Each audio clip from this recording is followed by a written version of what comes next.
मध्य प्रदेश विधानसभा के पूर्व अध्यक्ष गुलरेज शेख की जयंती के अवसर पर विधानसभा में पुष्पांजलि कार्यक्रम का आयोजन किया गया। इस अवसर पर गुलरेज शेख को याद करते हुए नरेंद्र सिंह तोमर ने कहा कि वो पंडित के नाम से जाने जाते थे। उनके कामकाज की प्रशंसा पूरे क्षेत्र में होती थी। वहीं पूर्व मंत्री, पूर्व विधानसभा अध्यक्ष और विधायक राजेंद्र सिंह ने कहा, उनके कामकाज को लेकर क्षेत्र में काफी ज्यादा लोग प्रभावित हुए हैं। विंध्य के नेता के तौर पर सबसे ज्यादा उनके कामकाज को लेकर ही चर्चा होती है। गुलरेज शेख के बेटे सईद अहमद ने कहा कि पिता बिजली के खंभे के नीचे बैठकर पढ़ाई करते थे। विदेश जाने के बाद राज्यसभा में पहली बार पंडित जवाहरलाल नेहरू ने उन्हें सांसद बनाया, फिर बाद में मध्य प्रदेश के स्पीकर बने। विधानसभा के पूर्व अध्यक्ष स्वर्गीय गुलशेर अहमद जी की आज जन्म जयंती है। विधानसभा में हम सभी लोग उनको श्रद्धा सुमन अर्पित करने के लिए उपस्थित हुए हैं। वो आज शरीर से हम सब के मध्य जरूर नहीं है, लेकिन उनका कृतित्व और व्यक्तित्व हम सब के मध्य है, जिससे निश्चित रूप से विधानसभा भी और जनप्रतिनिधि भी प्रेरणा ले सकते हैं। गुलशेर अहमद साहब एक ऐसे व्यक्तित्व थे कि वे जहाँ से चुनाव लड़ते थे वहाँ उनके बिरादरी के या मजहब के कोई मतदाता नहीं होते थे। उनकी विद्वता और व्यक्तित्व के कारण लोग उनको पंडित गुलशेर अहमद कहा करते थे। ऐसे दिवंगत आत्मा के चरणों में श्रद्धा सुमन इस अवसर पर अर्पित करता हूँ और ये परंपरा निरंतर जारी रहेगी और इसमें सबका सहयोग मिले, यह प्रार्थना करता हूँ। आज स्वर्गीय बैरिस्टर साहब का आज जन्मदिन है। 1921 3 अगस्त को उनका जन्म हुआ था और बड़े गरीब परिवार से थे। उन्होंने जीवन में संघर्ष किया और अपनी शिक्षा उन्होंने जो है बिजली के खंभे के नीचे बैठ के पढ़ा करते थे।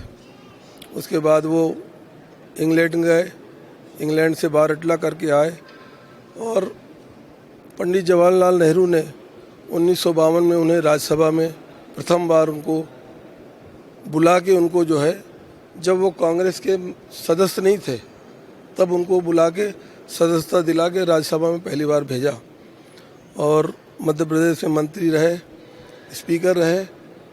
और जब वो स्पीकर रहे तो इस विधानसभा में बहुत से ऐसे काम हुए हैं। पहले विधानसभा अध्यक्ष जो हुआ करता था, जब भोपाल आता था तब उसको जो है गाड़ी मिलती थी और वो अपना जब वापस जाता था तो फिर वो क्षेत्र में जब जाता था विधायक बन जाता था। उन्होंने सेठी जी के सामने शर्त रखी कि मैं विधानसभा अध्यक्ष जब बनूंगा, जब विधानसभा अध्यक्ष का आप कैबिनेट मंत्री का दर्जा देंगे, पूरे मध्य प्रदेश में दौरा करने के लिए मुझे अधिकृत करेंगे और साथ में मेरे, चूँकि मैं कांग्रेस से सदस्यता से इस्तीफा दूंगा, क्योंकि अगर मैं कांग्रेस में रहूंगा तो हमारे जो विपक्ष के विधायक हैं उनके साथ मैं न्याय नहीं कर पाऊंगा। इसीलिए उन्होंने इस्तीफा दिया और सेठी जी से कहा कि मैं किसी भी मंत्री से अपना काम नहीं बोलूँगा, ये काम आपको करना पड़ेगा। तो प्रकाश चंद्र सेठी जी मुख्यमंत्री थे, अमरपाटन क्षेत्र का दौरा करते थे, वहाँ का जो काम था वो व्यक्तिगत उसमें रुचि लेके उसको कराते थे।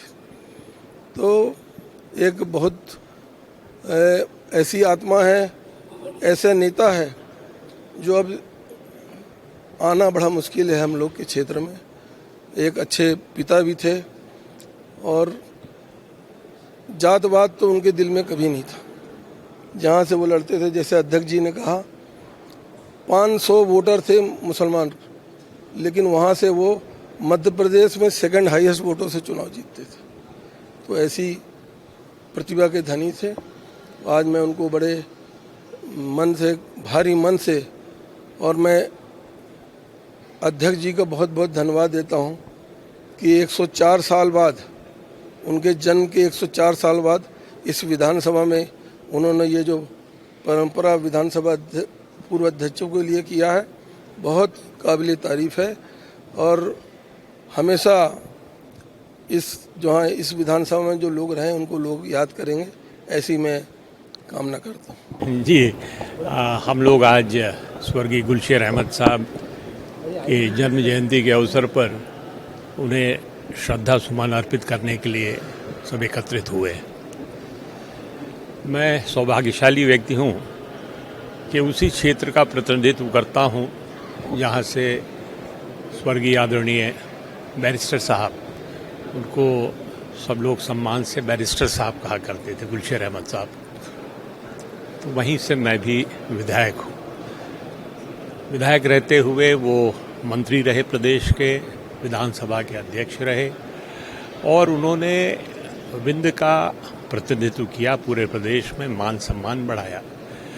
बड़े विलक्षण प्रतिभा के धनी थे। जैसा कि माननीय स्पीकर साहब ने कहा, वो जात पात, धर्म, इन सब राजनीति से ऊपर थे, परे थे।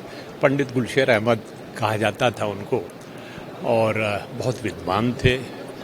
चूँकि बैरिस्टर होने के नाते बड़ी उनकी और शालीनता बहुत थी, लोगों से मिलने में उनका स्वभाव एक प्रशंसनीय था। उसको हम लोगों को सबको उसका अनुसरण करना चाहिए।